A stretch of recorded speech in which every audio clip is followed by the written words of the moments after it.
கர்த்தர் நல்லவர். அவர் கிருபை என்றும் உள்ளது. இந்த நாளில் ஒரு புதிய கிருபைகளோடு உங்களை சந்திப்பாராக. நாம் முதலாவது இந்த வாரத்திலே வாசிக்கிறோம். ரோமர் 12ஆம் அதிகாரம் 2வது வசனத்திலே ஒன்று வாசிக்கிறோம். உலகத்துக்கு ஒத்த வேஷம் தரிக்கக்கூடாது, அதாவது உலகத்தோடு ஒத்து போகக்கூடாது. 2 வசனங்கள். நீங்கள் இந்த பிரபஞ்சத்திற்கு ஒத்த வேஷம் தெரியாமல் தேவனுடைய நன்மையும் பிரியமும் பரிபூர்ணமும் சித்தம் இன்னதென்று பகுத்தறியத்தக்கதாக உங்கள் மனம் புதிதாகிறதுனால மறுரூபப்படுங்கள் என்று சொல்லுகிறார். இந்த ரோமன் இந்த நிருபத்தை நீங்கள் பார்க்கும்போது ரோமன் நிருபத்தை 2 பகுதிகளாக பிரிக்கலாம். ஒன்று விசுவாசத்தினால நீதிமானாக்கப்படுகிறது, அவருடைய டாக்டின், அவருடைய போதனைகள் எப்படி இருக்க வேண்டும் என்று சொல்லி பவுல் எழுதுகிறார். 2வது காரியம் கடமைகள் என்ன, நம்முடைய கடமை, தேவனுக்கு செய்ய வேண்டிய கடமைகள் என்ன என்பது 2 பகுதிகளாக பிரித்து பார்க்கிறோம்.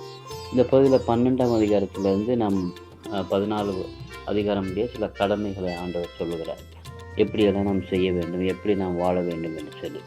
அதில் ஒரு கடமை, முதலாவது கடமை, உலகத்துக்கு ஒத்த வேஷம் தரிக்கக்கூடாது, உலகத்தோடு ஒத்து போகக்கூடாது.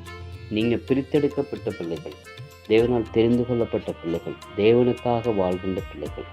அப்போ இந்த உலகத்தோடு நம்ம என்ன செய்து ஒத்தோம் வேஷம் தரித்து உலகத்தோடு இணைந்து வாழக்கூடாது. உலகத்துக்கு ஒரு வாழ்க்கை, ஆண்டவருக்கு ஒரு வாழ்க்கை, அப்படி ஒத்த வேஷம் தரித்து வாழாதீங்க.